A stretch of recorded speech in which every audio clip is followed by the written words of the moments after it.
पढ़ा बही कौन पढ़ा बहीर माने कौन टिके पिला बेलू फेरी जातु सार पढ़ी पाठ आ बही लेखा पाठ भितर टिके मेल न खाइले खंड प्रलय हो जाउथला। बहुत समय आमे सांगसाथी भितर जुक्तितर्क भी लागंती कि जदि कौन टिके उल्टा सीधा कहे आमे कहती जे तू कौन एगुड़ा कहूँ बही तो अलग किसी लेखा अच्छे। बही आमर साहस थिला, बही मेरुदंड थिला, सबुठु बड़ रेफरेन्स भी थिला।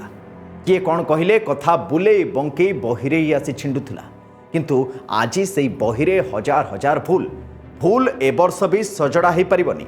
बरंग बड़ क्लास पिले निजे निजे आ छोट क्लास पिला मानकु सार दीदी माने ठीक करी पढ़ेबे। मंत्री तो बड़ सहजरे कहीदेले प्रिंटिंग मिस्टेक, किंतु जो भूल हेची सेथिपाई आज दुनिया जाक ओडिशा बदनाम होछि। राजनीति करुवा व्यक्ति माने टिके निजको ए प्रश्न करबा दरकार, गोटे छोट प्रिंटिंग मिस्टेक रो पाउणा केते जे अधिका भयंकर हो पारे। पिलांक बही रहितवा प्रिंटिंग मिस्टेक भली मिस्टेक जदि इलेक्शन मैनिफेस्टो बा घोषणा नाम होता ताहले चली थांता, तो ताहले जनता ताकू करेक्शन करी पढ़ी दे थांते, तो ताहले जनता भोट अजाड़ी दे थांते। तो कौन या तो